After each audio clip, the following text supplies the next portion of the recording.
Welcome to the Stormsurf video surf forecast for the week starting Sunday, May 1st. First up, we take a look at significant wave heights for the North Pacific Ocean. We see seas associated with remnants of a gale that was in the Gulf of Alaska fading out, and also larger seas to the 20-foot range associated with a gale that was off North Japan, but that too is fading. Let's get into the details. First up, we take a look at jet stream level winds. These winds up about 30,000 feet help support the formation of gales, and when those gales do form, help direct their track. We're looking for a trough that is a dip in the jet stream, like right here. That would help support counterclockwise flow aloft, and also down at the surface, which is the hallmark of low pressure, which also generates winds, which generates seas, which, when those seas radiate away from the fetch area, generate swell, which ultimately creates surf when it arrives at our coast. Currently, we have a little bit of a trough here, more a remnant trough associated with low pressure that was in this area a couple days ago. We also have a trough here in the Gulf of Alaska that is also a remnant trough from a low that was in the Gulf of Alaska. Both are to pinch off and fade out, as we can see. But the interesting part here is that this trough in the Gulf starts redeveloping on Tuesday off California. Not a lot of winds pushing down into it, maybe 130 knots and just a sliver of it at that. But this is still supportive of low pressure. And notice this, it actually pushes into California on Thursday and Friday. That would generate perhaps some weather, probably not any surf. Also notice another trough pushing into the western Gulf on Thursday. That is not particularly strong either. You need strong winds, at least 140 knots pushing into these troughs to really get any support for gale development. And yet another trough tries to organize off Japan on Thursday as well. We'll roll this out. The California trough still hangs on into Friday. The West Gulf trough pinches off on Friday, and nothing's really going on off Japan. And then when we get into next weekend, we see still interesting remnants, sort of a backdoor trough going on over California. This should make for cooler weather, and again, continued storminess, not rain really. Maybe rain up in the high Sierra, but probably not a whole lot down low. Another hint of a trough trying to organize in the Gulf a week out on Sunday, looking a little bit better, but not great, kind of pinched off still, and then that's it. I mean, the reality is we're into May now. El Nino's fading. The change of seasons is play. There's not a lot of cold air still left to really help fuel these storms, because ultimately it is the difference in temperature, cold air to the north, warm, moist air to the south, that helps really kick up low pressure development, and we're not seeing that. And here we go. Let's take a look at the surface now. Surface level pressure, surface level winds. You see very weak remnants of a gale here, again in the Gulf of Alaska. What is that, 15, maybe 20 knot winds? You're not going to get any seas out of that, no swell. The system that previously was off North Japan looking a little bit better here with 30 knot winds, but still that's not much. Notice trade south of Hawaii in control. We'll roll this out. Both these systems just dissipate. Not a whole lot happens. Now remember, there's this trough that's supposed to start forming off California on Tuesday. We're looking for low pressure there. We're not really seeing it. All we're seeing is high pressure here. Yeah, maybe weak low pressure kind of in the area, but nothing strong, nothing to generate a significant storm, significant snow, or significant swell or winds. So we just sort of roll through this. We see another little low trying to organize in the Gulf on Thursday. Barely one little patch of 30-knot winds, nothing particularly interesting there. Fetch off of the Cape Mendocino coast, 30-knot winds there, good for wind swell probably. We'll roll this out, but notice a lot of high pressure over the dateline, high pressure off the U.S. West Coast.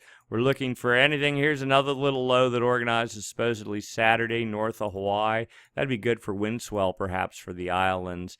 And we're about at the end of the run. It just looks like there is no energy in the atmosphere anymore to support storm development. Let's go take a look at significant wave heights. We're going to start off going back in time just a little bit. Notice a little system here off Japan. This is Thursday night. Another little system just east of the date line. We'll watch these as they develop. Here we go. 22-foot seas in the Western Gulf on Friday, aimed mainly towards the U.S. West Coast. Sideband energy towards Hawaii. Another system off North Japan trying to develop with 23-foot seas. And we watch these. This guy gets to, 24, 25-foot seas on Friday night, and 26, almost 27-foot seas here off Japan on Saturday, up to 30-foot seas off Japan. So that should be good for maybe some small 16, 17 second period swell pushing into Hawaii. Also notice sideband energy trying to push its way down to Hawaii from this Gulf gale, and also working its way towards the U.S. West Coast. And then here we are, current time, and the Gulf system has faded out, and the Japan system is on its last legs. Then we go from there forward in time, looking at forecast data, and as expected, the Japan system just dissipates. Nothing happens. We're just going to blast through this. We see some seas associated on Thursday with low pressure over the U.S. West Coast. Most of this is actually associated with high pressure forming a gradient with that low pressure, so wind swell. A little something trying to get going in the Gulf there, but just really doesn't have any energy. We'll roll this out further. Another little low. We saw this on the charts earlier. Northeast of Hawaii. What's the maximum seas there? Maybe 16 or 17 feet or something. Not a whole lot. And there we are. We're out a week. So the North Pacific definitely looks to be shutting down for the season. Next, we take a look at the southern hemisphere because there has been a little bit of activity here. We're into Friday morning a few days ago. Low pressure gale actually developed southeast of New Zealand, 26-foot seas. Builds rather quickly, but very tiny. What is that, 34-foot seas? But pushing well to the northeast, and then quickly dissipates by Saturday night into Sunday. Still, that should be good for swell pushing into Tahiti and then Hawaii, and maybe a little pulse for the U.S. West Coast about 8 to 10 days out, but nothing significant. Oh, and about a week out from there. So about next weekend for Hawaii, roughly speaking, and Tahiti certainly before that. All right, let's go to the forecast. And here we are, first forecast image, current 18Z Sunday, the fading remnants of the gale that we talked about in the southern hemi. And we just roll through this, and you can just see not a whole lot going on. Systems falling southeast under New Zealand, but going the wrong direction. There's some hints here come about Saturday, so that's almost a week out. What was that, 34-foot seas rising to the northeast for a day? That would be nice if it happened. Way too early to expect it to happen, and because it's a small system, minimal size swell at best would result, but still, it's in a good location, something to monitor. So next we take a look at long-term projections. We would like to say El Nino watch, but El Nino is all but gone. We'll get into the details so you can see it for yourself, because this is still an interesting transition and a lot to be learned here as one goes from a relatively strong El Nino pattern into what appears to be a building La Nina. So first we start looking for westerly winds or westerly wind bursts here in the Kelvin wave generation area, that area from about 135 east to about 170 or 175 west, 5 degrees north or south of the equator. Presence of west winds here suggests the presence of the active phase of the MJO. The active phase of the MJO, of course, enhances the jet stream during winter months and maybe adds a little bit of juice to the southern hemisphere jet stream as well, but we're not seeing any hint of west winds here. If anything, it's just kind of dead calm. That manifests itself as weak westerly anomalies, that is, differences in normal for this time of year.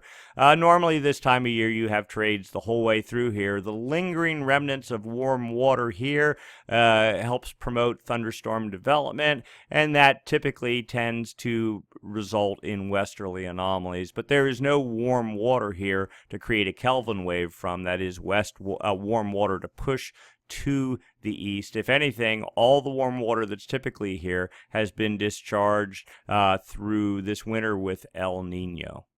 And just for fun, we'll look, here's the Kelvin wave generation area again right here, basically north of New Guinea. right out to about the international dateline. We're looking for reds and oranges in here. That would suggest westerly anomalies. We see it here, but it's down at 10 south, almost easterly anomalies, blue in the area. And we're just going to blast through here, right here, a little pocket of almost westerly anomalies, but nothing significant through the 29th of April. And then here's the forecast. Actually, the forecast begins here. This is the whole planet on one chart. The Kelvin wave generation area runs basically right in this region right here. And you can see we've had bits and pieces. The orange and the reds, again, are westerly anomalies. We've had bits and pieces of that, since through about mid-April. But again, there's what we normally look for is these westerly anomalies to create a Kelvin wave.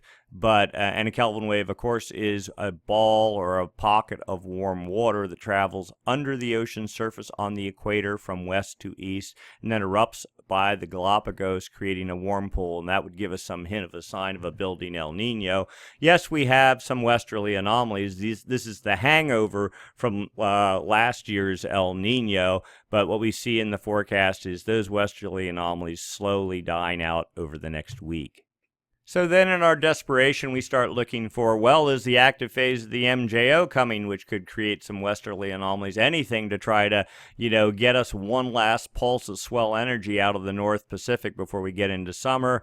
And so here we are. This is the statistic model, 2-week model, looking for the presence of the active phase of the MJO. Blues are the active phase, yellows are the inactive phase. Yellows suggest more sunlight reflectivity. Here you can see the numbers off the ocean surface, which typically suggests high pressure in the inactive phase of the MJO. This is also the outgoing long wave radiation model. So, and blues suggest more cloud cover, less reflectivity off the ocean's sun surface, and therefore more cloud cover. But we're seeing pretty much a neutral pattern, maybe tending weekly towards the inactive phase a week to 2 weeks out. The dynamic model suggests pretty much the same thing. The active phase, if anything, is supposed to be holed up a week out, starting in the Indian Ocean, Eastern Indian Ocean, so no help there. We also take a look here at the phase diagrams, looking again for the presence of the active phase of the MJO. This is a chart looking down on the north pole of the planet, and if you go around from the chart, go counterclockwise, because this is the direction that the active phase of the MJO moves, from the Indian Ocean, over the maritime continent, over the dateline, into the West Pacific, over into the Americas, into the Atlantic Ocean, Africa, and then back to the Indian Ocean. Currently, the active phase of the MJO is holed up somewhere down here, just maybe the Indian Ocean, maybe Africa. Very weak, though. When you're inside this circle, that means no strength at all. The forecast 2 weeks out suggests very weak pieces, perhaps, of the active phase of the MJO to make it into the Indian Ocean, this per the ECMF model. The GEFS, the ensemble GFS model, suggests pretty much something the same. Very weak MJO signal, maybe making a little headway into the Indian Ocean, but nothing significant, not unexpected. With basically, let's see, all of 2014, all of 2015, 2 years of El Nino, and the energy levels and heat levels are pretty well tapped out in the ocean. And then finally, we look at the long-term model here, the CFS version 2 model.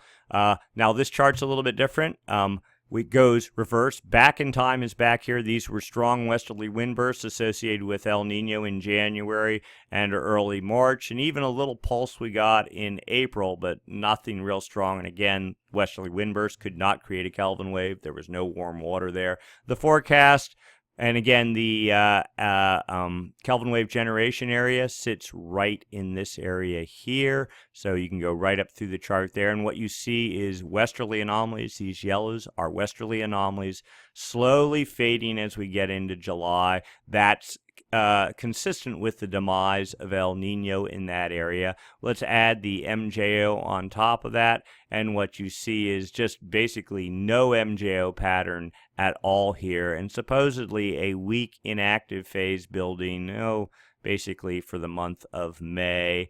and then kind of hanging around, fading out. And even when the active phase of the MJO here, the solid red lines, develop in June, there's just no westerly anomalies associated with that. A very weak pattern in general. And then we're going to add the low-pass filter over this. This shows you where El Nino is and the strength of El Nino. You can see it was quite strong back here in the January time frame. And then the contour lines start thinning out.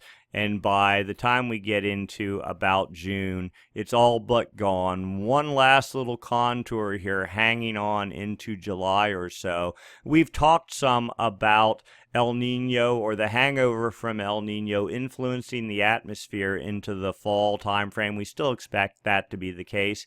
Even atmospherically here, from an MJO perspective, they're suggesting something into the August time frame. The jet stream, because it's been reconfigured by 2 years of El Nino. Yes, El Nino started in earnest in early 2014. This is kind of a point. It started very strong, came on very, very abrupt. Remember all the massive tropical activity that was occurring in Southern California and tropical swells that year.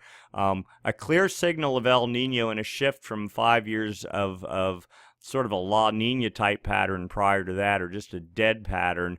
But then El Nino kind of just sputtered out. It lost its edge for whatever reason in the fall of 2014, then got it back together in the late fall and came on like gangbusters, reasonably strong, but westward displaced. And we think that westward displacement had a lot to do with the fact that this it was sort of a double pulse El Nino. It started in 2014. It should have come on really strong and held really strong, but it didn't. What it did in that process is disperse some of its energy. Then it came along the following spring of 2015, came on strong, but it already sort of blown some of its energy off in 2014. So it didn't push as far east as one would expect. Warm water never built up as strong as would be expected in a super El Nino off the coast of Ecuador and the Galapagos. It was all sort of westward displaced. The rain never moved into California as strong as expected. It all kind of stayed well off the coast, basically north of Hawaii and in the Dateline region, which is sort of like a Modoki El Nino, but we're not saying that it was a Modoki El Nino, but it certainly did not reach super El Nino status, and it certainly did not have the effects that everyone was expecting in terms of rain and weather for the mainland. So anyway, that's sort of an explanation of that. Next up, we take a look at subsurface temperatures, okay? West Pacific here, East Pacific here. The 28-degree isotherm. Notice it was the whole way pushing into Ecuador a month ago. It has been slowly retreating, and what this means is all the warm water that was sort of in this region at the surface is retreating to the west. This is classic signs of a retreating El Nino, or a normal configuration where most of the warm water in the Pacific is here. The gradient or the angle here becomes much steeper, and then you get cooler water here off of Peru and Ecuador. You can clearly see here that is actual temperatures. This is anomalies, differences in normal for this time of year. This one little pocket of 1 degree temperatures is all that's left of the El Nino warm pool. It was cooking at 6-7 degrees above normal here, going down into this region, filling up all that.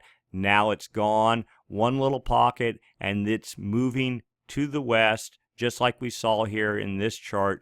The main warm water pattern is retreating back to where it normally is, basically off the Philippines and New Guinea in that area. But what you can also notice is instead of Kelvin waves moving towards Ecuador, we now have much cooler than normal water, 3 degrees below normal. Now, this is not like a cold Kelvin wave, though we've sort of referenced that at times. It just is sort of some way to wrap your head around it. Basically, it's more like a river of cold water running from the West Pacific into the East Pacific, and that is already starting to erupt on the surface here or upwell, and that will cool water temperatures significantly in the East Pacific, and that is the hallmark of La Nina. The high-res subsurface image also shows the same thing. Here's your warm pocket pushing away. It should be over in here, but it's not. El Nino on the retreat. This is the last of it. La Nina in control subsurface-wise. Then we go back to this chart. We're looking at surface water temperatures, and you can see it here in the East Pacific, West Pacific equator here. Temperatures definitely cooling or cooler than surrounding waters. Here's your El Nino warm water right out here towards the date line and being pushed by the trades off to the West Pacific. Notice we have very strong east winds here all in this area. Also notice this, I mean, you'd look and go, it's upwelling because we have strong easterly winds here, but looking at subsurface, we also know there's a giant pool of cooler than normal water there.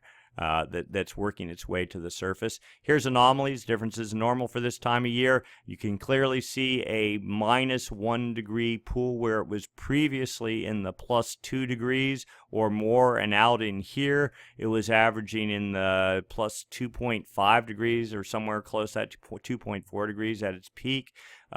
Cooler water working its way to the surface. Again, a clear signal of La Nina.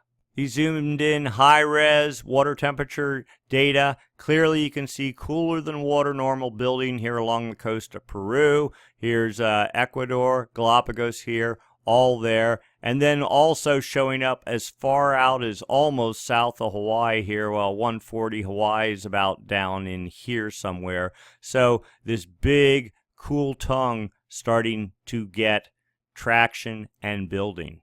And here you can see it as well. Here's the more coarser grain image. But clear, you can see just this thin little stream of cooler than normal waters. Most of it looks to be about 0 to 1 degrees below normal, though right in there, that almost looks like 2 degrees, and that looks like 2 degrees.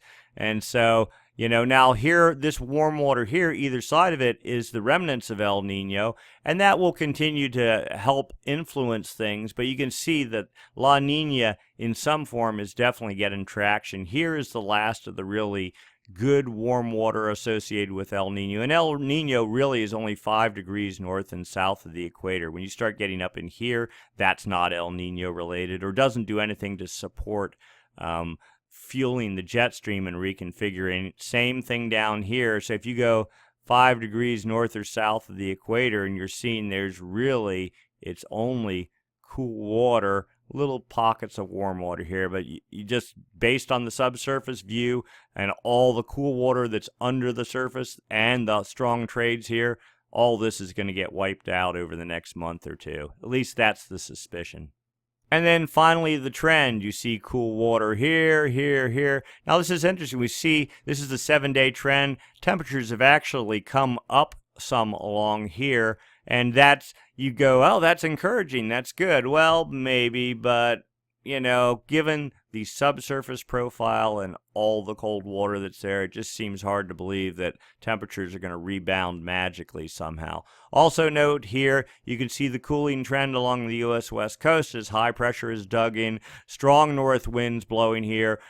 Basically in Northern California, temperatures went from 57, 56 degrees all winter long to about a month or so ago. It started dropping. Now Half Moon Bay buoy is down at 50 degrees, so we've lost 6 or 7 degrees. And you know, not as bad in Southern California, still warmer. I think it's in the 57, 58 degree range, but definitely not nearly as balmy as it was even a month ago.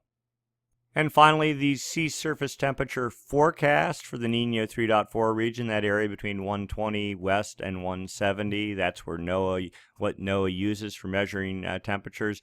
You can see the forecast suggests, where are we? We're in May, so we're right out in here. So see, temperature's still somewhat above normal, and actually we'll go take a look in a second. But the forecast is downward into the negative range. This is actually better than it was. It was down in here in the almost 2 degrees below normal. Models recovered some, still suggesting, yeah, into the winter months about minus 1.1, 1.2, something like that. So definitely some flavor of La Nina. We hope it's weak and not super strong, but typically the way this game gets played is the stronger the El Nino, the stronger the La Nina rebound. This El Nino was not super strong. It was strong, but not outrageously so because it was sort of spread over 2 years. We're thinking maybe the La Nina response will maybe not be as pronounced. That's a lot of finger crossing and a lot of hopes in there.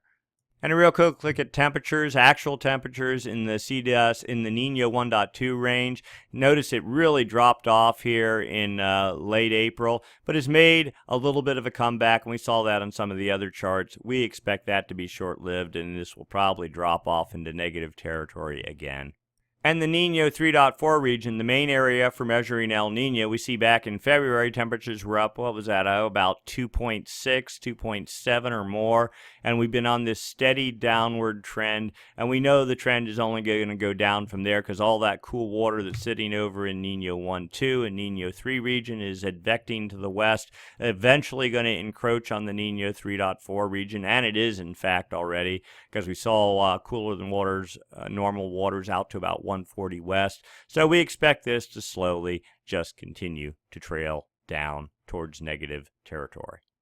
Effects on the atmosphere. El Nino is still affecting the atmosphere. Now this data is a little bit old, from the 26th of April.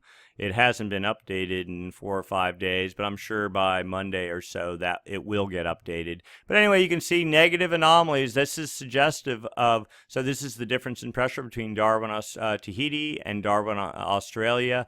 Negative numbers suggest the active phase of the MJO on a daily basis. We've had a good long run of negative numbers, and in fact, the active phase of the MJO has been in effect. Low pressure, significant low pressure has been over Tahiti, but that is all but gone now. Again, we're running 4 or 5 days behind. If you look at the charts, you can see the high pressure is starting to build south of Tahiti. We expect these numbers to start heading towards the positive range. So the 30-day running average, you can clearly see this is a good way to look for the presence of the active phase of the MJO. And clearly it started dropping, going negative, again suggesting the active phase of the MJO into late April. But again, we think that is over now. And again, the 90-day running average, we use this to look for the presence of El Nino, and clearly it's been negative, minus 15.89 early in the period, and actually tried to make a little bit of a comeback here, but we expect this to start losing ground, but still quite negative, suggesting El Nino is still affecting the atmosphere. It is not gone, and even though we have those cooler than normal temperatures starting to build in the Nino regions, the atmosphere will take a year to respond in kind. So what we don't expect to be working our way into a full La Nina pattern until probably February, March, April of next year. The early part of the fall this year still should be somewhat influenced by El Nino. At least that's the hope. We'll see how quick things fall apart over the summer. And here's the 30-day running average for the Southern Oscillation Index. And this is when we say El Nino really started here. This was about March of 2014. This massive downward spike, the lowest the Southern Oscillation Index had been for years, occurred then. It kind of gave up the ghost a little bit, but then came back in July and October, but didn't go deeply negative. It still just sort of hovered here. It kind of lost its mojo. But then in 2014, it really did the dive. Unfortunately, it blew some of its energy off here, and so there wasn't as much energy to tap into. I mean, El Nino really is the Earth's response to try to vent off excessive heat in the oceans. That's our thought, okay? But it blew off some of its heat energy here, not a lot, but just enough that when it got here and really got the rest of its act together, there wasn't as much heat as if it would have all been mashed into 1 year, and so we didn't reach super El Nino status, and you know the rest of the effects from there.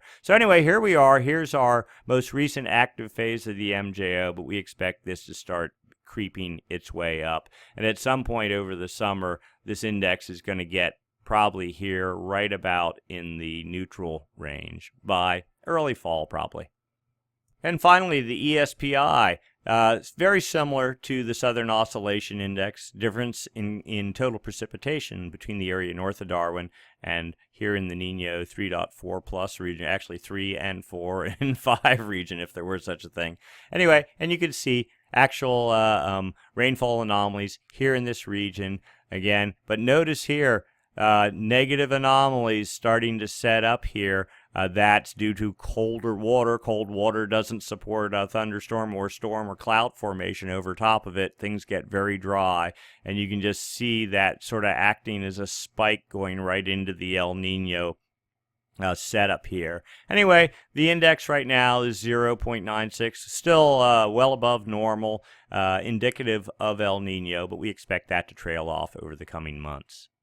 So for now, North Pacific pretty much going to sleep. Maybe one little pulse of swell energy midweek for the U.S. West Coast from a gale that was in the Gulf. Another pulse for Hawaii in the same time frame from that gale, stronger gale with 30-foot seas off of Japan, but neither of them big.